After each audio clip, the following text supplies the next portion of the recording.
তীব্র গ্যাস সংকটে ভুগছে নগরবাসী। যানবাহন থেকে রান্নার জ্বালানি গ্যাস সরবরাহের অভাবে নাকাল জনজীবন।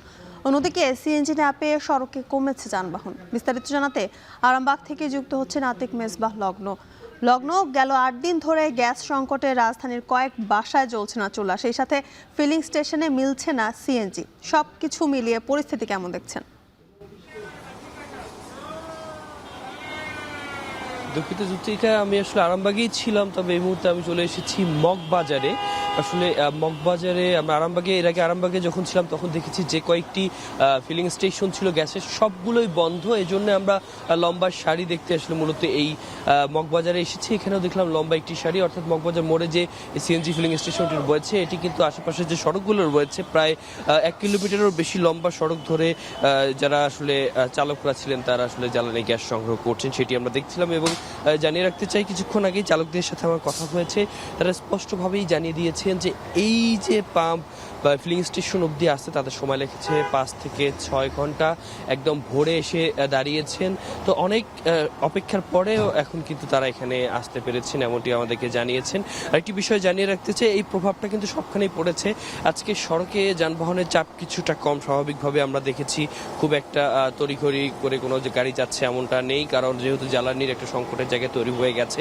এবং এই প্রভাবটা ঘরের রান্নাতেও পড়েছে এমনটা আমরা দেখেছি। বিশেষ করে আবাসিক এলাকাগুলোর আশেপাশে যে খাবারের যে রেস্তোরাঁ বা হোটেলগুলো রয়েছে, একদম খুচরা যে হোটেলগুলো রয়েছে, সেখানে আমরা দেখেছি যে তারা আসলে লম্বা সেখানে আসলে যারা আসলে ক্রেতারা রয়েছেন, খদ্দের রয়েছেন, তাদের একটা ভিড় আমরা দেখতে পেয়েছি। একই সাথে সেই হোটেলগুলোতেও দেখেছি যে লাইনের গ্যাস তো এমনিতেও পাওয়া যায় না, তার পাশাপাশি সিলিন্ডারের যে গ্যাস রয়েছে সেখানেও একটা ভিড় আমরা দেখতে পেয়েছি, কারণ দিনের বেশিরভাগ সময় পর্যাপ্ত সরবরাহ নেই, যার কারণে একটা ভোগান্তির জায়গা তৈরি হয়ে গেছে। এবং এখন যেমনটি দেখতে পাচ্ছেন যে গাড়িগুলো আছে, এই গাড়ি যারা চালকরা রয়েছেন তাদের সাথে কথা বলেছি, সরকারি বেসরকারি ব্যক্তি মালিকানাধীন সব ধরনের গাড়ি এখানে রয়েছে। এবং স্পষ্টভাবেই জানিয়েছেন যে 5 থেকে 6 ঘন্টার একটা অপেক্ষা হতো, আগে 10 থেকে 15 মিনিটের মধ্যেই মূলত তারা সেই জ্বালানি সংগ্রহ করতে পারতো। তবে এবারে একদম ব্যতিক্রম একটা অবস্থা। এবারে স্পষ্টভাবেই বলছেন যে আসলে বিশেষ করে স্কুল বা কলেজের যে গাড়িগুলো রয়েছে তারাও বলছেন যে শিক্ষার্থীরা যারা রয়েছে তাদেরকে নিয়ে আসার ক্ষেত্রে বেশ ভোগান্তিতে পড়তে হচ্ছে, কারণ যেহেতু গ্যাসের একটা অপর্যাপ্ততা বা অপ্রতুলতা তৈরি হয়েছে, তো সেই জায়গা থেকে দেখা যাচ্ছে যে পর্যাপ্ত পরিমাণে সরবরাহ না থাকায় তাদের অবস্থা বেশ নাকাল। স্বাভাবিকভাবে এটা কিন্তু আমাদেরকে বলছেন। তবে এইটা আসলে কতদিন থাকবে এই বিষয়টি বলেছে, মাঠ পর্যায়ে তদারকির পাশাপাশি সরবরাহ কবে নাগাদ বৃদ্ধি করা হবে, বিভিন্ন বিষয় কিন্তু চালকরা যারা রয়েছেন তারা বলছেন। একই সাথে যারা আসলে সরবরাহের সঙ্গে যুক্ত রয়েছেন, ফিলিং স্টেশনের সাথে রয়েছেন, তারাও বলছেন যে লম্বা সারি তাদের জন্য ভোগান্তিকর, কারণ দেখা যাচ্ছে যে অন্যান্য সময়গুলোতে যে জায়গায় দেখা যায় যে এমনিতেই খুব একটা ভিড় থাকে না, এমনিতেই খুব একটা চাপ থাকে। তবে এই সময় কিন্তু আমরা দেখছি যে বেশ নাকাল অবস্থা আমরা অনায়াসেই বলতে পারি। তবে শুধু যে ফিলিং স্টেশনে এমনটি নয়, রান্নার গ্যাসে বা অন্যান্য যে জ্বালানি রয়েছে সেখানে একটা বড় ধরনের সমস্যার মুখোমুখি পড়ছে যারা চালক রয়েছেন বা নগরবাসী রয়েছেন। যুতিকা, এই ছিল আমার এখান থেকে সর্বশেষ। গ্যাস সংকটে বিপর্যস্ত নগরবাসী, সে খবর জানাতে যুক্ত ছিলেন নাতিক মেজবাহ লগ্ন। মহেশখালীর ভাসমান এলএনজি টার্মিনালে কারিগরি সমস্যার প্রভাবে কমেছে গ্যাস সরবরাহ। এর প্রভাব পড়েছে শিল্পাঞ্চল, নারায়ণগঞ্জ ও নরসিংদীতেও। কোথাও ঘন্টার পর ঘন্টা লাইনে দাঁড়িয়েও মিলছে না পর্যাপ্ত গ্যাস। বিদ্যুৎ সংকটে উৎপাদন নেমে এসেছে অর্ধেকে, এতে ভোগান্তিতে লাখো মানুষ। বিস্তারিত প্রতিবেদনে। গ্যাসের জন্য ঘন্টার পর ঘন্টা দীর্ঘ লাইন, কিন্তু চাহিদা মতো মিলছে না সরবরাহ। নারায়ণগঞ্জের বিভিন্ন সিএনজি ফিলিং স্টেশনের চিত্র এটি। মহেশখালীর ভাসমান এলএনজি টার্মিনালে কারিগরি সমস্যার কারণে জাতীয় গ্রিডে গ্যাস সরবরাহ কমে যাওয়ায় এমন সংকট তৈরি হয়েছে বলে জানিয়েছেন সংশ্লিষ্টরা। এতে দুর্ভোগে পড়েছেন সিএনজি চালিত যানবাহনের চালক ও যাত্রীরা। ব্যবসায়িক ক্ষতির মুখে পড়েছেন স্টেশন মালিকরাও। নরসিংদীতে কটা পাম্প আছে, একটা পাম্পের মধ্যে আমরা গ্যাস পাচ্ছি না। আমরা 12 ঘন্টার মধ্যে আমরা 4 ঘন্টা কাজ করতে পারি না। 4-5 দিন ধরে বিদ্যুৎ গ্যাসের সংকটের কারণে আমাদের ফ্যাক্টরি মোটামুটি ভাবে বন্ধ বললেই চলে। নারায়ণগঞ্জের পাশাপাশি গ্যাস সংকটের প্রভাব পড়েছে নরসিংদী শিল্প খাতেও। গ্যাসের সঙ্গে বিদ্যুৎ সংকট যোগ হওয়ায় গত 1 সপ্তাহ ধরে ব্যাহত হচ্ছে উৎপাদন। মাধবদী, চৌয়ালা সহ জেলার বিভিন্ন এলাকায় 12,000-এর বেশি ছোট বড় কারখানায় লেনদেন কমেছে প্রায় 40%। এর মধ্যেই কিছু স্টেশনে অবৈধভাবে সিলিন্ডারে গ্যাস দেওয়ার অভিযোগ উঠেছে। তবে অভিযোগ নিয়ে রাজনৈতিক চাপের কথা জানিয়েছেন কয়েকটি স্টেশনের কর্মকর্তারা। বন্ধ থাকার কারণে আমরা ঠিকমতো আমাদের যে প্রোডাকশনের যে আর্থিক অবস্থাটা এটা আমরা পাই না, ঠিকমতো পাচ্ছি না। 8 থেকে 9 PSI প্রোডাকশন দিতে পারলে, প্রেশারটা PSI দিতে পারলে তাহলে আমাদের প্রোডাকশন ফুলফিল দিতে পারবে। যেহেতু দিনের বেলা ছোট গাড়ি চাপটাকে ছোট গাড়িতে দেওয়ার অগ্রাধিকার ভিত্তিতে দেওয়া হয়েছিল, তখন দিনের বেলা দেওয়া নিষিদ্ধ করে দেওয়া হয়েছে। কয়েকদিন যখন সমস্যা তৈরি হয়েছে তখন থেকে দেওয়ার সুযোগ নেই, কারণ আমরা ছোট গাড়িতে দেওয়ার পর না বড় গাড়িতে দেব। তবে গ্যাস সংকট ও কন্টেইনারে গ্যাস দেওয়ার অভিযোগের বিষয়ে তিতাস গ্যাসের বক্তব্য জানতে যোগাযোগের চেষ্টা করা হলে কোনো মন্তব্য পাওয়া যায়নি। দুই জেলার শিল্প ও পরিবহন খাতে অন্তত 8 লাখ মানুষ এই সংকটে সরাসরি ভোগান্তিতে পড়েছেন বলে দাবি সংশ্লিষ্টদের। দ্রুত গ্যাস ও বিদ্যুৎ সরবরাহ স্বাভাবিক না হলে পরিস্থিতি আরও জটিল হওয়ার আশঙ্কা রয়েছে। আফনান অপসরা, এখন। চুয়াডাঙ্গা শহরে তেমন একটা লোডশেডিং না থাকলেও গ্রামাঞ্চলে বেড়েছে লোডশেডিংয়ের পরিমাণ। বিদ্যুৎ সংকটের প্রভাব পড়েছে কৃষি সহ অন্যান্য খাতে। প্রায় প্রতি ঘন্টায় লোডশেডিংয়ের কবলে 4 উপজেলার। বিস্তারিত জানাতে এই মুহূর্তে চুয়াডাঙ্গার দর্শক, এই মুহূর্তে আমরা চলে যাচ্ছি পরবর্তী সংবাদে। আমরা পরবর্তীতে আমাদের সহকর্মী অনিক চক্রবর্তীর সাথে যুক্ত হওয়ার চেষ্টা করব। আসন্ন রাষ্ট্রপতি নির্বাচনের তফসিল ঘোষণার আগে সিএসি এএমএম নাসির উদ্দিনের নেতৃত্বে জাতীয় সংসদের ভারপ্রাপ্ত স্পিকার ব্যারিস্টার কায়সার কামালের সঙ্গে বৈঠকে বসবে নির্বাচন কমিশন। জাতীয় সংসদ ভবনে ভারপ্রাপ্ত স্পিকারের কার্যালয়ে আজ বেলা 11টায় বৈঠক অনুষ্ঠিত হবে। সোমবার সংসদ সচিবালয় থেকে তথ্য জানানো হয়। বলা হয়, সিএসির নেতৃত্বে নির্বাচন কমিশনের একটি প্রতিনিধি দল জাতীয় সংসদের ভারপ্রাপ্ত স্পিকারের সঙ্গে বৈঠক করবে। এর আগে স্পিকারের সঙ্গে সাক্ষাতের সময় চেয়ে সংসদ সচিবালয়ে চিঠি পাঠায় নির্বাচন কমিশন সচিবালয়। ইসির সিনিয়র সচিব আখতার আহমেদের সই করা ওই চিঠিতে বলা হয়, সংবিধানের 123 অনুচ্ছেদের দফা 2-এর বিধান অনুসারে রাষ্ট্রপতি পদ থেকে পদত্যাগের কারণে ওই পদ শূন্য হওয়ার 90 দিনের মধ্যে তা পূর্ণ করার জন্য নির্বাচন অনুষ্ঠান করতে হবে। নির্বাচন প্রক্রিয়ার অংশ হিসেবে জাতীয় সংসদ সচিবালয় সংসদ সদস্যদের তালিকা নির্বাচন কমিশনে পাঠাবে। এরপর রাষ্ট্রপতি নির্বাচনের জন্য ভোটার তালিকা প্রস্তুত ও প্রকাশ করে তফসিল ঘোষণা করবে ইসি। এর আগে গত শুক্রবার রাষ্ট্রপতি মোহাম্মদ শাহাবুদ্দিন পদত্যাগ করার পর স্পিকার হাফিজ উদ্দিন আহমদ ভারপ্রাপ্ত রাষ্ট্রপতির দায়িত্ব পালন করেছেন। বর্তমানে ভারপ্রাপ্ত স্পিকারের দায়িত্বে রয়েছেন জাতীয় সংসদের deputy speaker barrister Kaiser Kamal.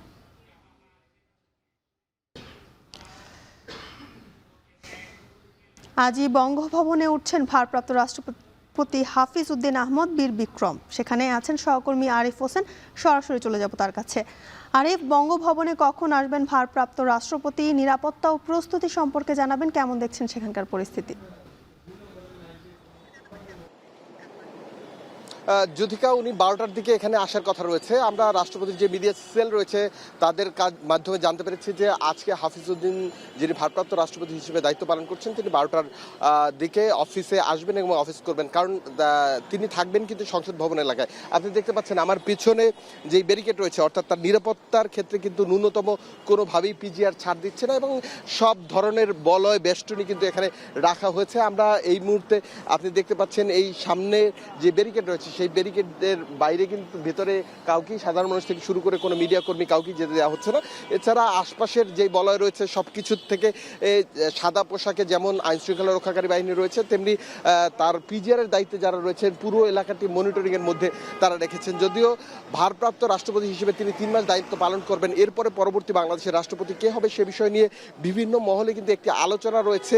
এই আলোচনায় বিএনপির যেই ভারপ্রাপ্ত মহাসচিব ছিলেন মির্জা ফখরুল ইসলাম আলমগীর, তার নামও উঠে আসছে। এছাড়া বিএনপির বিভিন্ন ধরনের নেতা। তবে কে রাষ্ট্রপতির পদটিতে বসতে যাচ্ছেন সেটা কিন্তু এখন পর্যন্ত সময়ের ব্যাপার মাত্র, এবং সেই দেখার আগ পর্যন্ত এই 3 মাস মাননীয় স্পিকার যিনি রয়েছেন তিনি কিন্তু ভারপ্রাপ্ত রাষ্ট্রপতি হিসেবে দায়িত্ব পালন করবেন এবং এখানে বসে তিনি রাষ্ট্রপতির যেই কার্যাবলী রয়েছে সেগুলো পালন করবেন। এছাড়া আমরা কথা বলেছিলাম তার মিডিয়া সেলের সাথে, তারা বলছেন যে আজকে 12টার দিকে তিনি আসবেন এবং প্রথম অফিস করবেন। আপনি নিশ্চয়ই জানেন যে শুক্রবার শারীরিক বিশ্বস্ততার কথা বলে সাবেক যে রাষ্ট্রপতি ছিলেন চুপ্পু, তিনি শাহাবুদ্দিন চুপ্পু, তিনি পদত্যাগ করেছেন এবং তার পদত্যাগের পরই কিন্তু এই আসনটি শূন্য হয়ে যায়। অর্থাৎ তার 5 বছর যেই ক্ষমতায় থাকার কথা ছিল সেই 5 বছরের সময়সীমা কিন্তু রাখতে পারেননি, তিনি পূরণ করতে পারেননি। আপনি নিশ্চয়ই জানেন 5 আগস্টের পর একটা অনাকাঙ্ক্ষিত পরিস্থিতির মধ্য দিয়ে ছাত্র জনতার অভ্যুত্থানের মধ্য দিয়ে যেই আওয়ামী লীগ সরকার পতন হয়েছিল, এরপরে অন্তর্বর্তীকালীন সরকার নানা ধরনের চড়াই উতরাই পার করে কিন্তু নতুন সরকার গঠন হয়েছে একটি নির্বাচনের মধ্য দিয়ে, এবং সেই নির্বাচনটির মধ্য দিয়ে নির্বাচিত হওয়ার পরে যে সংসদ হয়েছে সেই সংসদের স্পিকার হাফিজউদ্দিন তিনি কিন্তু রাষ্ট্রপতির দায়িত্ব পালন করছেন। এবং এই রাষ্ট্রপতিকে ঘিরে এখন এই বাংলাদেশের যে রাজনৈতিক সমীকরণ সেটি নিশ্চয়ই 3 মাস পর বাংলাদেশের মানুষ জানতে পারবেন কে পরবর্তী রাষ্ট্রপতি হতে যাচ্ছেন। এছাড়া নিরাপত্তা বলয়ের যে বিষয়টি সেটি আমরা এখানে দেখেছি যে তাদের বিজিআর চুলচেরা একদম কোনো ধরনের ত্রুটি না রেখে সেভাবে সাজিয়েছেন এবং সব ধরনের নিরাপত্তা ব্যবস্থাই এখানে রয়েছে। যুথিকা, বিস্তারিত জানাতে যুক্ত ছিলেন আরিফ হোসেন। 3 দশকেও পূর্বাচল নতুন শহর প্রকল্পের কাঙ্ক্ষিত উন্নয়ন হয়নি। নাগরিক সুবিধা না থাকায় বাড়ি নির্মাণের আগ্রহ হারাচ্ছেন প্লট মালিকরা।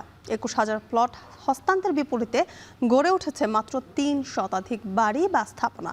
সম্প্রতি ঢাকা উত্তর সিটির আওতাভুক্ত করা হয় পূর্বাচলকে। প্রশাসক জানালেন এরই মধ্যে নাগরিক সুবিধা নিশ্চিতে প্রাথমিক প্রস্তুতি শুরু হয়েছে। তবে নগর পরিকল্পনাবিদরা মনে করেন কাগজে কলমের সীমানা বদল হলেও মাঠ পর্যায়ের বাস্তবতায় বিকেন্দ্রীকরণের মূল উদ্দেশ্য সফল না হওয়ার শঙ্কা তৈরি হয়েছে। বিস্তারিত থাকছে মেহরিন অ্যানির প্রতিবেদনে।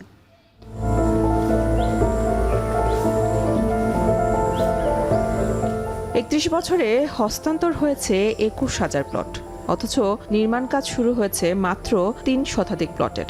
রাজধানীর উপর জনসংখ্যার বাড়তি চাপ কমাতে এবং একটি আধুনিক পরিকল্পিত নগরীর লক্ষ্যে 6,150 একর জমির উপর 1995 সালে কাজ শুরু হয় পূর্বাচল নতুন শহর প্রকল্পের। প্রায় 8,000 কোটি টাকার এই প্রকল্প শেষ হওয়ার কথা ছিল 2013 সালে, কিন্তু এখনও এই প্রকল্পের কাজ করতে পারেনি রাজধানী উন্নয়ন কর্তৃপক্ষ রাজুক। কথা হলো প্লট মালিক জহিরুল ইসলামের সঙ্গে। 2009 সালে পূর্বাচলে প্লট বরাদ্দ পেলেও কাজ শুরু করেন 2025 সালে। নাগরিক সুবিধা না থাকায় আগ্রহ পাননি বাড়ি নির্মাণের। প্রশ্ন ছিল, এখন কি তবে নাগরিক সুবিধা মিলেছে? নাগরিক যে সুবিধাগুলো থাকার কথা ছিল রাজুক বলছিল এগুলো হবে, যেমন শিক্ষা প্রতিষ্ঠান, সড়ক বাতি, তারপর সেফটি সিকিউরিটি, এইসবের অভাবে আমি শুরু করতে পারি নাই। তো আমাদের প্ল্যান পাস করানোর সময় আমাদের এখানে মেয়াদ দেওয়া ছিল 3 বছর। তো আমি এখন বাধ্য হয়েই আবার শুরু করে দিয়েছি এইসব সুবিধা ছাড়াও। আরেকজন প্লট মালিক শাহজান মিয়াও জানালেন তার কথা। 2014 সালে প্লট বরাদ্দ পেয়েও এখনো পড়ে আছে তার জায়গা। রাজুকের জটিলতার কারণে লেন্দি হচ্ছে, নাগরিক সুবিধা আমরা পাচ্ছি না, যেমন পানি, বিদ্যুৎ আছে কিন্তু রোড লাইট নাই এবং নিরাপত্তা নাই।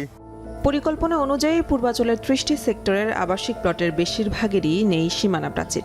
অব্যবহৃত জায়গাগুলো কাজে লাগিয়ে অনেক মালিক বা স্থানীয় কৃষকদের দেখা যায় চাষাবাদ করতে। এছাড়া বহিরাগতদের অবাধ চলাচল এবং রাজুকের অভ্যন্তরীণ আমলাতান্ত্রিক জটিলতায় মালিকরা প্রতিনিয়ত হয়রানির শিকার হচ্ছেন।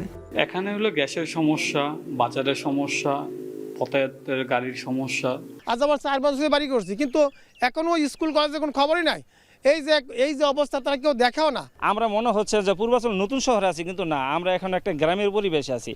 তবে সম্প্রতি নিকারের বৈঠকে পূর্বাচলকে নারায়ণগঞ্জ ও গাজীপুর জেলার আওতা থেকে ঢাকা উত্তর সিটির আওতাভুক্ত করা হয়েছে। এতে পড়ে থাকা খালি প্লটে বাড়ি নির্মাণে অচলাবস্থা কেটে যাবার পথ কি তাহলে তৈরি হলো?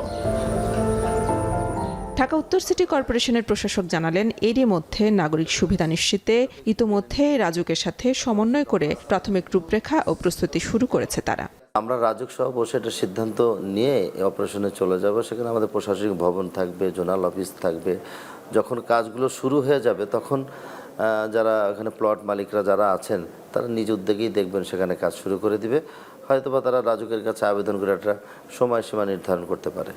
প্রশাসনিক জটিলতা দূর করতে এবং পূর্বাচল নতুন শহরকে বাসযোগ্য করতেই নতুন প্রকল্প হাতে নেওয়া হয়েছে বলে জানান রাজুকের চেয়ারম্যান ইঞ্জিনিয়ার মোহাম্মদ রিয়াজুল ইসলাম। তবে কবে থেকে এই প্রকল্প শুরু হবে সে প্রশ্ন এড়িয়ে গেলেও প্রয়োজনীয় সকল ব্যবস্থা নেওয়া হচ্ছে বলে জানান তিনি। এটাকে যাতে বাসযোগ্য করা যায় অতি দ্রুত, শুধু এটা না, আমরা ঝিলমিল সহ আমরা কিছু কার্যক্রম হাতে নিয়েছি। যারা প্লট বরাদ্দ গ্রহীতা, বিভিন্ন প্রতিষ্ঠানের বা ব্যক্তিগত, তাদের সঙ্গে আমরা মত বিনিময় করতেছি তারা কেন যাচ্ছে না, তারা যেগুলো চায় এবং তাদের যাতে দ্রুত ফাইলগুলো নিষ্পত্তি হয় সেই ব্যাপারে একদম সিরিয়াস ইনস্ট্রাকশন দেওয়া হয়েছে। তবে নগর পরিকল্পনাবিদরা মনে করেন কাগজে কলমের সীমানা বদল হলেও মাঠ পর্যায়ের বাস্তবতায় বিকেন্দ্রীকরণের মূল উদ্দেশ্যটি এখানে পুরোপুরি বিফল হওয়ার ঝুঁকিতে পড়েছে। এটা কিন্তু সরকারের যে বিকেন্দ্রীকরণের ধারণা সেটার বিপরীত পথে আমরা হাঁটছি। তাহলে ঢাকা আরও বড় হচ্ছে, ঢাকার প্রভাব আরও বড় হবে, ঢাকামুখিতা আরও বাড়বে। বরঞ্চ এটাকে আলাদা সিটি কর্পোরেশন কিংবা নারায়ণগঞ্জের সাথেও যদি নেওয়া হতো তাহলে কিন্তু ঢাকামুখিতা আর কমতো। সঠিক পরিকল্পনা, উন্নয়ন নিয়ন্ত্রণ এবং আইনের শাসন নিশ্চিত হলেই পূর্বাচল বাসযোগ্য নগর হিসেবে গড়ে উঠবে বলে মত তাদের। নারায়ণগঞ্জ এবং গাজীপুরের প্রশাসনিক জটলা থেকে মুক্ত হয়ে পূর্বাচল এখন পুরোপুরি ঢাকার অংশ। যে পূর্বাচলকে ঘিরে নাগরিকরা একটি আধুনিক স্বপ্নের নগরীর প্রত্যাশা করেছিলেন, 3 দশক ধরে তা আটকে ছিল 3 জেলার প্রশাসনিক গোলকধাঁধায়। তবে ঢাকা সীমানার সাথে যুক্ত হয়ে সেই জটলা এখন কেটেছে। তবে এখন মূল চ্যালেঞ্জ রাজুকের কাগজে কলমের মাস্টার প্ল্যান আর ঢাকা উত্তর সিটি কর্পোরেশনের নাগরিক সেবার মধ্যে সমন্বয় কতটা দ্রুত বাস্তবায়িত হয়। পানি, গ্যাস আর নিরাপত্তার মতো মৌলিক চাহিদাগুলো যদি আগামী দিনগুলোতে নিশ্চিত করা না যায় তবে এই নতুন শহর পুরোটাই শুধুই প্লটের এক বিশাল মরুভূমি হয়েই থেকে যাবে। মেহেরিন অ্যানি, এখন ঢাকা। প্রবাসী অধ্যুষিত সিলেট দ্বিতীয় লন্ডন নামে পরিচিত হলেও দীর্ঘ কয়েক যুগেও গড়ে ওঠেনি বড় কোনো শিল্প প্রতিষ্ঠান। প্রায় 20 লাখের বেশি প্রবাসীর পাঠানো অর্থের বড় একটি অংশ ব্যয় হচ্ছে অনুৎপাদনশীল খাতে। ফলে একদিকে যেমন প্রবাসী আয়ের কাঙ্ক্ষিত ব্যবহার নিশ্চিত হচ্ছে না, অন্যদিকে তৈরি হচ্ছে না নতুন কর্মসংস্থানের সুযোগ। সংশ্লিষ্টরা বলছেন, বিনিয়োগ নীতির জটিলতা দূর করা গেলে সিলেটের শিল্পায়নের নতুন সম্ভাবনা তৈরি হতে পারে। গোজার আহমেদের প্রতিবেদন, ছবি তুলেছেন অনিল পাল। সিলেটের গ্রাম থেকে শহর, চারদিকে চোখে পড়ে প্রবাসীদের অর্থে নির্মিত দৃষ্টিনন্দন বাড়ি। নকশা আর কারুকার্যে এসব বাড়ি যেন এক একটি প্রাসাদ। সিলেট জেলার বিয়ানীবাজার, বিশ্বনাথ, বালাগঞ্জ, ওসমানীনগর, সুনামগঞ্জের জগন্নাথপুর ও মৌলভীবাজারের বিভিন্ন এলাকায় রয়েছে এমন শত শত বাড়ি। প্রতিটি বাড়ি বানাতে খরচ হয়েছে কোটি কোটি টাকা। তবে বছরের অধিকাংশ সময়ই এসব বাড়ি থাকে তালাবদ্ধ। প্রবাসীরা বলছেন, সিলেটের শিল্প খাতে বিনিয়োগের সম্ভাবনা থাকলেও রয়েছে নানান বাধা। সরকারি নিয়মনীতি, অনুমোদন প্রক্রিয়ার জটিলতা এবং বিনিয়োগ পরিবেশের কারণে অনেকেই শিল্পে অর্থ বিনিয়োগে আগ্রহ হারিয়ে ফেলেছেন। আমি একটা ব্যবসা করতে যাব, সেটার পারমিশন নিতে গেলে এই প্রক্রিয়াটাকে সহজ করতে হবে, এইদিকে সরকারকে মনোযোগ দিতে হবে এবং ইনভেস্ট করার পরে আমি ইনভেস্টমেন্টটা ফিরিয়ে নেওয়ার জন্য এই যে আইনগুলা, এগুলো প্রবাসীদের ক্ষেত্রে খুব সহজ রাখতে হবে। বিশ্লেষকদের মতে প্রবাসীদের পাঠানো অর্থের বড় অংশই খরচ হচ্ছে বাড়িঘর নির্মাণ, জমি কেনা সহ অনুৎপাদনশীল খাতে। অথচ এই অর্থ শিল্প ও ব্যবসায় বিনিয়োগ হলে তৈরি হতো নতুন কর্মসংস্থান। ব্যাংকে থাকা প্রবাসী আয়ের বড় অংশও উৎপাদনশীল খাতে ব্যবহার হচ্ছে না, ফলে বাড়ছে অলস অর্থের পরিমাণ। যে পরিমাণ আমাদের টাকা আসছে আমাদের সিলেট অঞ্চলের ব্যাংকগুলোতে, এর থেকে আমরা মাত্র 22 থেকে 25% ইউটিলাইজ করতে পারছি, যা কিনা ঢাকা অঞ্চলে এবং চট্টগ্রাম অঞ্চলে প্রায় 90% তারা ইউটিলাইজ করছে। এর মধ্যে একটা বড় কারণ হচ্ছে যে আমাদের এখানকার উদ্যোক্তাগণের ভিতরে অথবা যুবকগণের ভিতরে ঝুঁকি গ্রহণের অনীহা। ওনাদের মাইন্ডসেট কিন্তু ইনভেস্টমেন্ট ওপর এই মাইন্ডসেট থেকে একটু ডিফারেন্টলি চলে গেছে। এটাতে নিয়ে আসতে হবে, ওনাদেরকে কামব্যাক করাইতে হবে যে আমাদের এই বেনিফিট, এই অ্যাডভান্টেজ আমাদের ন্যাশনাল বলেন রিজিওনাল ডেভেলপমেন্টের ইস্যুগুলা নিয়ে আসলে তখনই আসলে ওনারা উদ্বুদ্ধ হবেন। সরকার সংশ্লিষ্টরা বলছেন, প্রবাসীদের বিনিয়োগে আগ্রহী করতে নীতিগত পরিবর্তন ও জটিলতা কমানোর উদ্যোগ নেওয়া হয়েছে। বিনিয়োগ বান্ধব পরিবেশ তৈরির মাধ্যমে প্রবাসী অর্থকে উৎপাদনশীল খাতে আনার চেষ্টা চলছে। আমাদের দেশের অনেকগুলো প্রসিজিওর, এই প্রসিজিওর অ্যাপ্লাই করতে অনেক দিন চলে যায়। প্রবাসী কল্যাণ মন্ত্রণালয় থেকে আমরা এ দায়িত্ব নিব, আপনারা ইনভেস্ট করেন, প্রশাসনিক সব কিছু দায়িত্ব আমরা প্রসেস করে দেব ইনশাআল্লাহ। আমাদের সরকার, বর্তমান সরকার অত্যন্ত সময়োপযোগী সিদ্ধান্ত নেওয়ার জন্য আমরা প্রস্তুত। প্রাকৃতিক সম্পদে সমৃদ্ধ সিলেটের সবচেয়ে বড় শক্তি এর প্রবাসীরা। তাদের পাঠানো অর্থ যদি পরিকল্পিতভাবে শিল্প ও কর্মসংস্থানে বিনিয়োগ করা যায়, তাহলে বদলে যেতে পারে এ অঞ্চলের অর্থনীতির চিত্র। গুলজার আহমেদ, এখন সিলেট। কক্সবাজারের টেকনাফ পৌরসভার কাউন্সিলর ইকরামুল হক হত্যাকাণ্ডের ঘটনায় আন্তর্জাতিক অপরাধ ট্রাইব্যুনালে দায়ের হওয়া মামলার আসামি ব্রিগেডিয়ার জেনারেল মিফতা উদ্দিন আহমেদকে সেনা হেফাজতে নেওয়া হয়েছে। সোমবার রাতে এ তথ্য নিশ্চিত করেছে আইএসপিআর। জানানো হয়, বরিশাল অফিসার্স মেস থেকে ব্রিগেডিয়ার জেনারেল মিফতা উদ্দিন আহমেদকে সেনা হেফাজতে নিয়ে ঢাকায় আনা হয়েছে। বর্তমানে তিনি সেনা কাস্টডিতে রয়েছেন এবং দেশের প্রচলিত আইন অনুযায়ী তার বিরুদ্ধে পরবর্তী ব্যবস্থা নেওয়া হবে। 2018 সালে টেকনাফ পৌরসভার কাউন্সিলর ইকরামুল হক নিহত হওয়ার ঘটনায় গেল 26 জুলাই ট্রাইব্যুনালে শেখ হাসিনা সহ 11 জনের বিরুদ্ধে আনুষ্ঠানিক অভিযোগ দাখিল করা হয়। অভিযোগ আমলে নিয়ে 8 আসামির বিরুদ্ধে গ্রেপ্তারি পরোয়ানা জারি এবং গ্রেপ্তার থাকা 3 জনকে হাজির করার নির্দেশ দেন।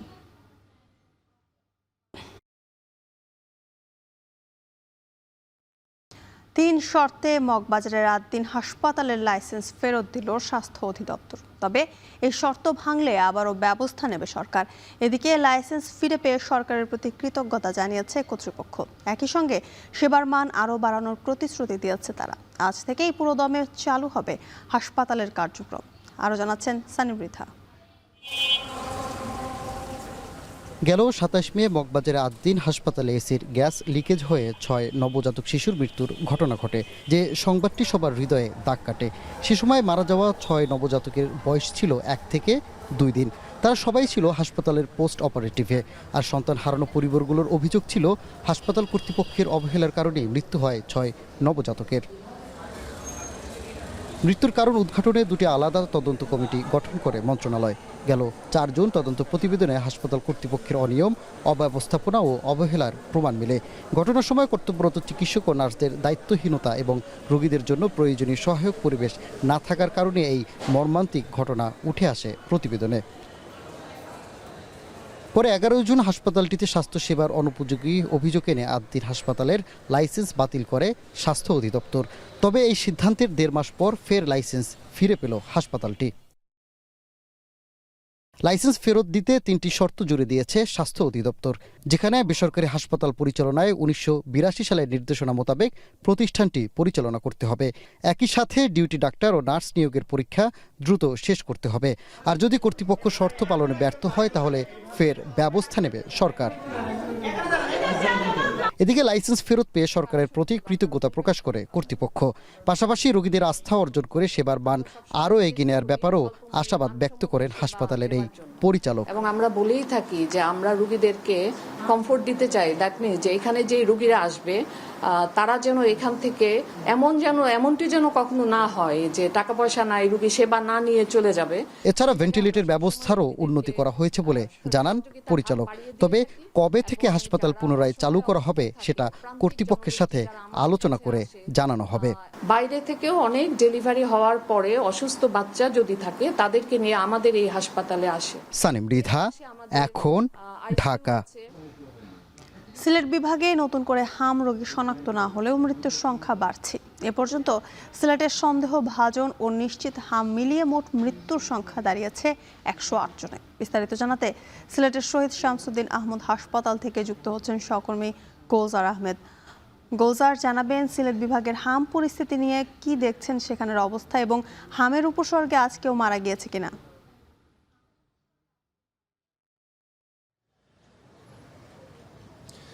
দেখুন, বিগত 2-3 দিনের কথা যদি বলি তাহলে এই 2-3 দিনের নতুন মৃত্যুর সংখ্যা নেই। আজকেও আসলে কোনো মৃত্যুর ঘটনা ঘটেনি। যদিও 1 তারিখ থেকে, অর্থাৎ জানুয়ারির 1 তারিখ থেকে আজকে পর্যন্ত আমরা যতটুকু দেখেছি যে সিলেট অঞ্চলে যে পরিমাণ হাম রোগী শনাক্ত হচ্ছে তার থেকে এখন পর্যন্ত প্রায় 108 জনের মৃত্যু হয়েছে। তার মধ্যে অধিকাংশ হচ্ছে শিশু।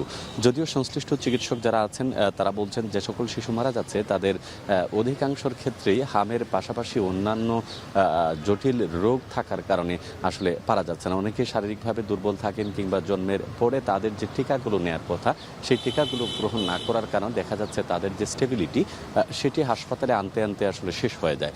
তারপরেও তারা তাদের সাধ্য অনুযায়ী তারা চেষ্টা করেন। ইতিমধ্যে আপনারা জানেন যে সিলেট শহীদ শামসুদ্দিন আহমেদ হাসপাতালকে বিশেষ করে হামের জন্য ডেডিকেট করা হয়েছে। পাশাপাশি সিলেট ওসমানী মেডিকেল কলেজ হাসপাতালেও একটি ইউনিট রাখা হয়েছে। এর পাশাপাশি সিলেট বিভাগের যে বিভিন্ন উপজেলা স্বাস্থ্য কমপ্লেক্স আছে সেখানে প্রাথমিক চিকিৎসা দেওয়ার জন্য যে উপকরণগুলো দরকার বা যে সহযোগিতার দরকার সেটি তারা নির্ধারণ করেছেন। কিন্তু কোনো রোগী যদি আসলে খারাপের দিকে যায় কিংবা তার অবস্থা আরও শোচনীয় দিকে হয়, সেই ক্ষেত্রে তারা পরামর্শ দিচ্ছেন যত দ্রুত সম্ভব সিলেটের এই শহীদ শামসুদ্দিন আহমেদ হাসপাতালে নিয়ে আসার জন্য কিংবা ওসমানী মেডিকেল কলেজ হাসপাতালে। স্বাস্থ্য অধিদপ্তরের সাথে আমরা কথা বলছিলাম। স্বাস্থ্য অধিদপ্তর যে তথ্য আমাদেরকে প্রদান করেছে যে এখন বিগত 2-3 মাসের তুলনায় ধীরে ধীরে সংখ্যাটা আসলে উন্নীত হচ্ছে, অর্থাৎ যে পরিমাণ প্রথম দিকে আক্রান্তের সংখ্যা ছিল সেটি কমে আসছে। এখন পর্যন্ত পুরো বিভাগে ভর্তি আছে প্রায় 248 জনের মতো চিকিৎসা নিচ্ছে সিলেট শহীদ শামসুদ্দিন আহমেদ হাসপাতাল সহ অন্যান্য যে সকল হাসপাতালগুলো আছে সব হাসপাতাল মিলিয়ে এখন পরিস্থিতি কিছুটা উন্নতির দিকে। হয়তোবা তারা ভাবছেন যদি আর কোনো ধরনের প্রভাব না পড়ে সেক্ষেত্রে হয়তোবা হামরোগের যে সংকটটা দেখা দিয়েছিল সেটি আস্তে আস্তে উত্তরণ হবে। তো এই ছিল আমার কাছ থেকে সিলেট থেকে সর্বশেষ তথ্য হামিয়ে। যদি হাম পরিস্থিতির খবর জানাতে যুক্ত ছিলেন গুলজার আহমেদ। বঙ্গোপসাগরে মৌসুমী নিম্নচাপটি ঘনীভূত হয়ে গভীর নিম্নচাপে পরিণত হয়েছে। ঝোড়ো বাতাসের সঙ্গে মাঝারি ও ভারী বৃষ্টিপাত হচ্ছে উপকূলীয় এলাকায়। 4 সমুদ্র বন্দরে দেখানো হয়েছে 3 নম্বর স্থানীয় সতর্ক সংকেত। এদিকে উত্তাল থাকায় সাগরে যেতে পারছেন না হাজারো জেলে। এ নিয়ে আরও জানাতে বরগুনা থেকে যুক্ত হচ্ছেন সূচনা কোন এবং পটুয়াখালী থেকে যুক্ত হচ্ছেন জসিম পারভেজ। শুরুতে যেতে চাই সুজনের কাছে। সুজন, আজকে সেখানকার বরগুনার আবহাওয়ার পরিস্থিতি কি দেখছেন এবং 3 নম্বর সতর্ক সংকেত দেওয়া হয়েছে যে সাগরে যেতে পারছেন না জেলেরা, জেলেদের পরিস্থিতি কি?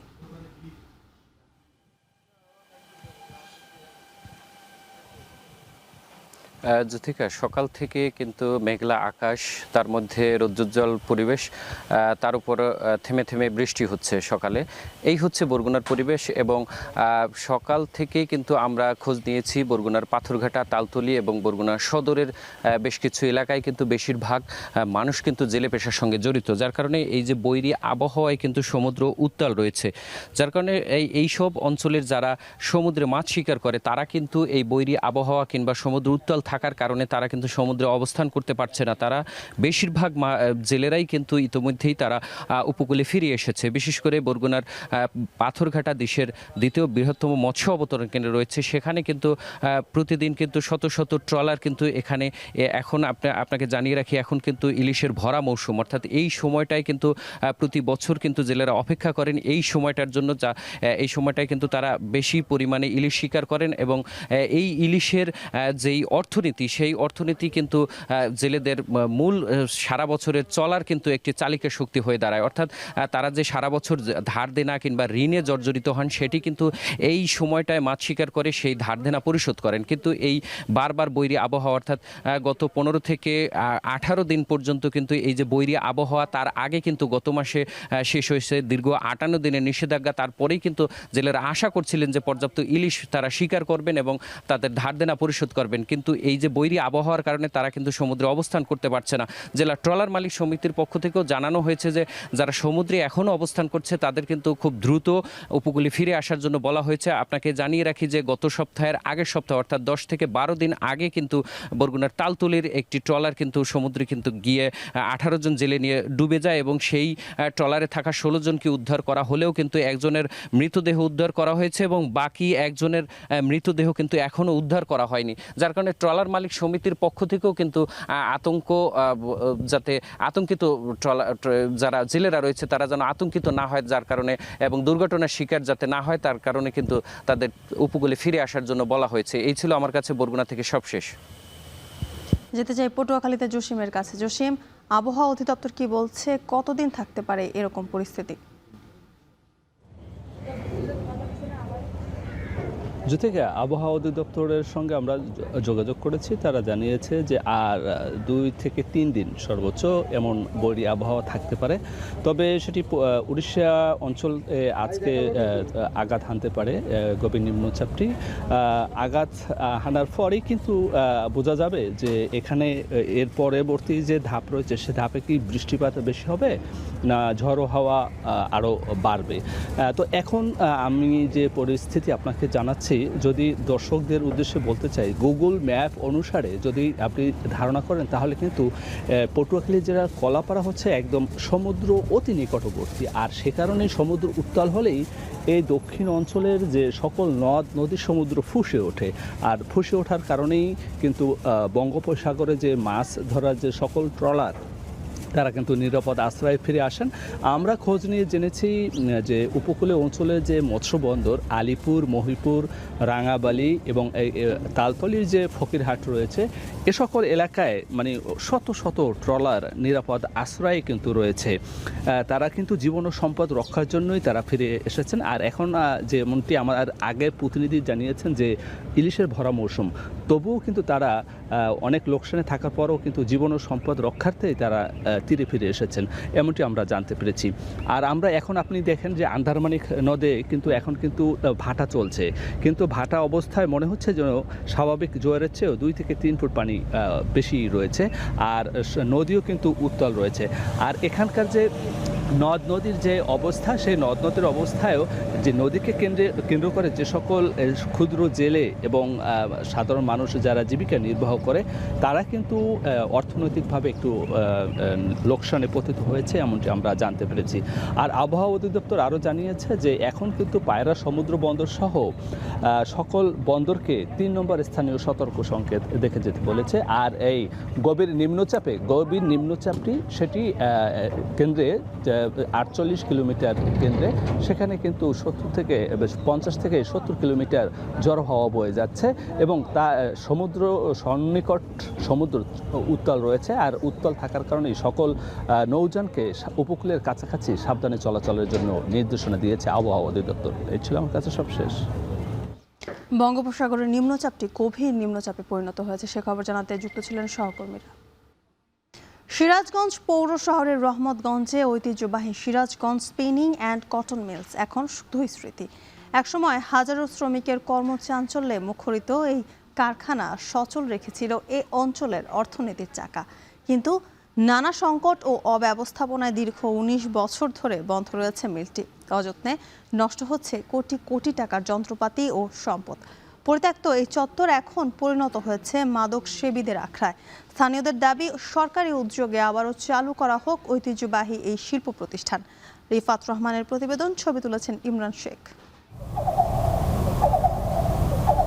যেখানে একসময় দিনরাত ঘুরত উৎপাদনের চাকা, শ্রমিকের ব্যস্ততায় মুখর থাকত পুরো এলাকা, সেই জায়গায় এখন নেমেছে নীরবতা।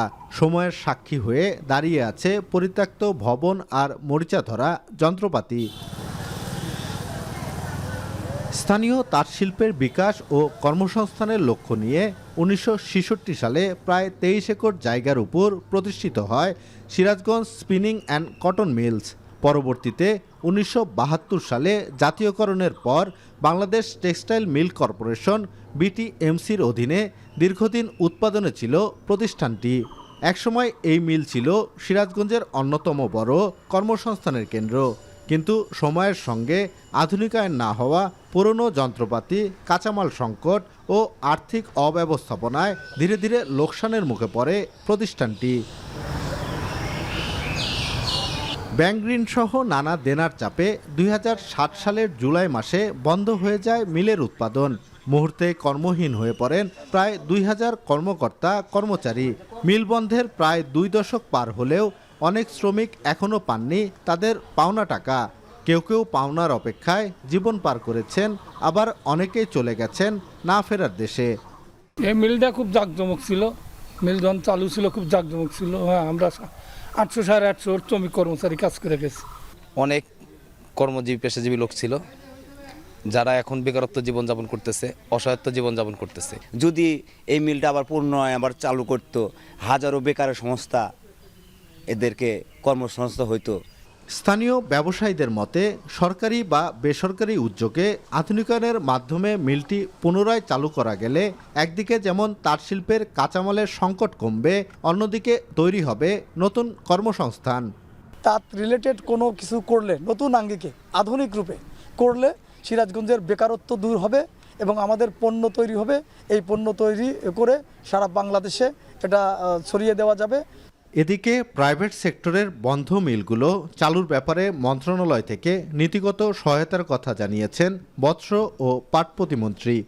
গত নির্বাচনের পরে মাননীয় প্রধানমন্ত্রী আমাদের নির্বাচনী ম্যানিফেস্টো বলেছিল বন্ধ পাটকল বা টেক্সটাইল মিল বা যে কোনো ইন্ডাস্ট্রি সেগুলোকে আমরা নতুন করে চালু করব। আমাদের মন্ত্রণালয় থেকে যদি নীতিগত কোনো সহায়তা যে কোনো বিষয়ে সহায়তা প্রয়োজন হয় আমরা প্রাইভেট সেক্টরকে আমরা উৎসাহ করি এবং সহযোগিতা প্রদান করি। সদিচ্ছা আর আধুনিকায়নের অভাবে একটি সম্ভাবনাময় শিল্প প্রতিষ্ঠান কিভাবে ধ্বংসস্তূপে পরিণত হতে পারে তার এক জীবন্ত উদাহরণ সিরাজগঞ্জ কটন অ্যান্ড স্পিনিং মিল।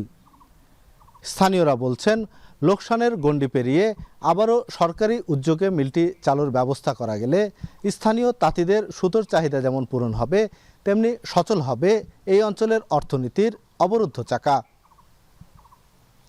রিফাত রহমান, এখন সিরাজগঞ্জ। ফ্রান্স ও স্পেনে ছড়িয়ে পড়া দাবানল নভেম্বর পর্যন্ত স্থায়ী হতে পারে বলে শঙ্কা করছে ইউরোপীয় ইউনিয়ন। পাশাপাশি এবারের দাবানলের ক্ষয়ক্ষতি আগের সব রেকর্ড ছাড়িয়ে যাবে বলেও শঙ্কা সংস্থাটির। দ্বিতীয় বিশ্বযুদ্ধের পর ফ্রান্স সবচেয়ে ভয়াবহ দাবানলের মোকাবেলা করছে বলে জানিয়েছেন দেশটির প্রেসিডেন্ট ইমানুয়েল ম্যাক্রো। আর ভয়াবহ দাবানলের জন্য জলবায়ু পরিবর্তনকে দায়ী করেছেন স্পেনের প্রধানমন্ত্রী। এছাড়াও আবহাওয়াবিদদের শঙ্কা, চলতি সপ্তাহে আরেকটি হিট ওয়েভের সাক্ষী হতে পারে স্পেন ফ্রান্স। বিস্তারিত অর্ণপ্রসাদের প্রতিবেদনে। দাউ দাউ করে জ্বলছে একের পর এক অঞ্চল। দমকল কর্মীদের নিরলস চেষ্টা সত্ত্বেও তীব্র বাতাস আর গরম বাড়িয়ে দিচ্ছে আগুনের লেলিহান শিখা। সোমবারও ফ্রান্সের দক্ষিণ পশ্চিম উপকূলে দাপট দেখিয়েছে দাবানল। আগুন নিয়ন্ত্রণে দমকল কর্মীরা কাজ করলেও নতুন নতুন এলাকায় ছড়িয়ে পড়ছে দাবানল। এরই মধ্যে দাবানলের শঙ্কায় ফ্রান্সের অন্যতম প্রধান নগরী বোর্দো। সক্রিয় দাবানল শহরটি থেকে মাত্র 15 কিলোমিটার দূরে। এতে বোর্দোর বাসিন্দাদের মাঝে বাড়ছে উদ্বেগ, উৎকণ্ঠা। Oui, ça fait un peu peur parce que bon, quand on voit à l'allure comment le feu se propage et quand on voit déjà en bordure de mer déjà tous les dégâts que ça peut causer. এদিকে সোমবার দাবানল নিয়ন্ত্রণে কাজ করা কর্মকর্তাদের সঙ্গে বৈঠকে বসেন ফরাসি প্রেসিডেন্ট ইমানুয়েল ম্যাক্রো। জানান, লদ অঞ্চলে ছড়িয়ে পড়া আগুন নিয়ন্ত্রণে আসলেও জিরোন্দের সক্রিয় আরেকটি দাবানল তীব্র আকার ধারণ করেছে। দ্বিতীয় বিশ্বযুদ্ধের পর ফ্রান্স সবচেয়ে ভয়াবহ দাবানলের কবলে বলেও জানান macro. On a activé en parallèle de ça une cellule de suivi économique et donc sous l'autorité des ministres de l'économie et du commerce. Alors on va accompagner দাবানল নিয়ন্ত্রণে ফরাসি দমকল কর্মীদের সঙ্গে যোগ দিয়েছেন ইউরোপীয় ইউনিয়নভুক্ত দেশগুলোর ফায়ার ফাইটাররাও। এখন পর্যন্ত ফ্রান্সে চলমান দাবানলে পুড়ে ছাই 40,000 হেক্টরেরও বেশি এলাকা। নিরাপদে সরিয়ে নেওয়া হয়েছে 2,20,000 বাসিন্দাকে। তবে দাবানলকে অপরাধের ঢাল হিসেবে ব্যবহার করছে কতিপয় নাশকতাকারীরা। শুধু চলতি মাসে দেশটিতে ইচ্ছাকৃতভাবে আগুন লাগানোর অভিযোগে অন্তত 160 জনকে আটক করা হয়েছে। দাবানলে পুড়ছে ইউরোপের আরেক দেশ স্পেন। ধোঁয়ার কুণ্ডলি ভেদ করে আগুন নিয়ন্ত্রণের লড়াই চালিয়ে যেতে হচ্ছে দমকল কর্মীদের।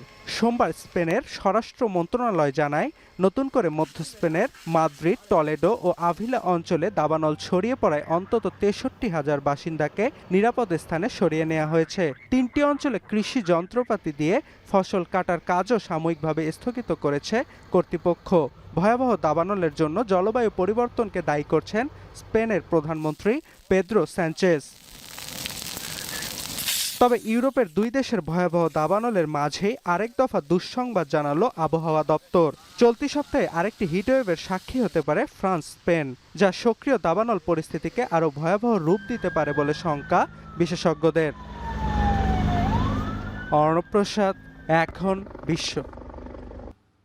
ইরানের সঙ্গে যুক্তরাষ্ট্রের ভালো আলোচনা চলছে ও দেশটির সঙ্গে একটি চুক্তির সম্ভাবনা রয়েছে। সোমবার মিশিগানে একটি জনসভায় যোগ দিয়ে দাবি করেন ডোনাল্ড ট্রাম্প। তবে শান্তির আভাস দিলেও হরমুজে বাণিজ্যিক জাহাজগুলোর ক্ষতিপূরণ হিসেবে ওয়াশিংটন নিয়ন্ত্রিত ইরানি তহবিল ব্যবহার করা হবে বলে ফের দাবি করেন মার্কিন প্রেসিডেন্ট। এদিকে সরাসরি আলোচনা না হলেও মধ্যস্থতাকারীদের মাধ্যমে যুক্তরাষ্ট্রের সঙ্গে তেহরানের বার্তার আদান প্রদান হচ্ছে বলে নিশ্চিত করেছেন ইসমাইল বাঘাই। তেহরানের দাবি, 5 মাসের চলমান ইরান সংঘাত থেকে বেরিয়ে আসার পথ খুঁজছে ওয়াশিংটন। ট্রাম্প যুদ্ধনীতি থেকে সরে আসায় টানা তৃতীয় দিনের মতো যুক্তরাষ্ট্র ইরান পাল্টাপাল্টি সংঘাত বন্ধ রয়েছে।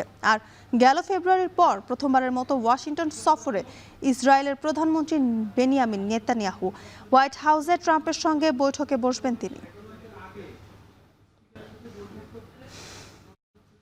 4 মাসের ব্যবধানে দ্বিতীয়বারের মতো কানাডায় মার্কিন দূতাবাসের কাছে গোলাগুলির ঘটনা ঘটেছে, তবে এ ঘটনায় কোনো হতাহতের খবর পাওয়া যায়নি। সোমবার স্থানীয় সময় ভোরে টরন্টোর দূতাবাস ভবনটির বাইরে প্রথমে গুলির শব্দ শুনতে পান সেখানে নিয়োজিত এক কর্মকর্তা। এ সময় ঘটনাস্থল থেকে একটি লাইসেন্স প্লেটবিহীন গাড়ি দ্রুত পালিয়ে যায়। পরে দূতাবাস এলাকার নিয়ন্ত্রণ নেয় পুলিশ, তবে এ ঘটনায় এখন পর্যন্ত কাউকে আটক করা হয়নি। হামলার কারণ ও উদ্দেশ্য অনুসন্ধানে কাজ করছে পুলিশ। এর আগে গেল মার্চে টরন্টোর মার্কিন দূতাবাসের সামনে গোলাগুলির ঘটনায় 2 যুবককে গ্রেপ্তার করে পুলিশ।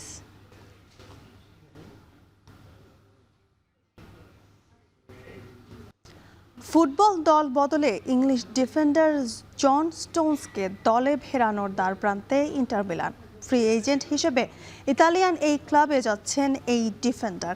গেল মৌসুমে ম্যানচেস্টার সিটিকে বিদায় বলার পর থেকে ইতালিয়ান 2 জায়ান্ট ইন্টার মিলান এবং ইউভেন্টাসের নজর ছিল স্টোনসের দিকে, যদিও শেষ মুহূর্তে ইন্টার মিলানই অনেকটা এগিয়ে যায়। ইতালির একাধিক গণমাধ্যমের ভাষ্য, নেরাজুরিদের সঙ্গে এরই মধ্যে চুক্তি পাকা করে ফেলেছেন ইংলিশ ডিফেন্ডার।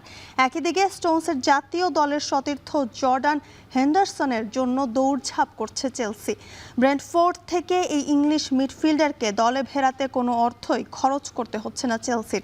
আর তাদের নগর প্রতিপক্ষ আর্সেনাল এখন পর্যন্ত চেষ্টা করে যাচ্ছে ভিনিসিয়াসের জন্য। কানারদের বিশ্বাস, বড় অঙ্কের বেতন দিয়েই রিয়াল থেকে ভিনিসিয়াসকে আনতে পারবে তারা। জাস্টিন গ্রিভসের রেকর্ড গড়া বোলিংয়ে তারুবা টেস্টে পাকিস্তানের বিপক্ষে 155 রানের লিড নিয়ে তৃতীয় দিনের খেলা শেষ করেছে ওয়েস্ট ইন্ডিজ।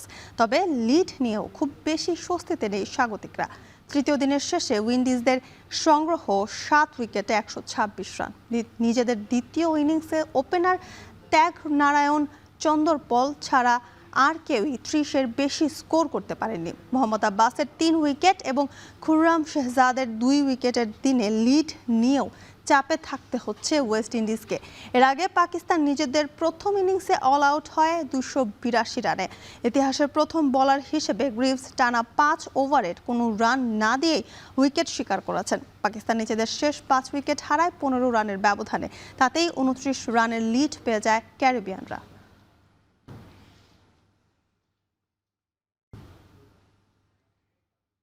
এই ছিল এখন বাণিজ্য। এখন টেলিভিশন ওয়েবসাইটে দেখতে ভিজিট করুন এখন.tv। এছাড়া ফেসবুকে দেখতে ভিজিট করুন facebook.com/tv.এখন এবং ইউটিউবে দেখতে ভিজিট করুন youtube.com/c/echontv।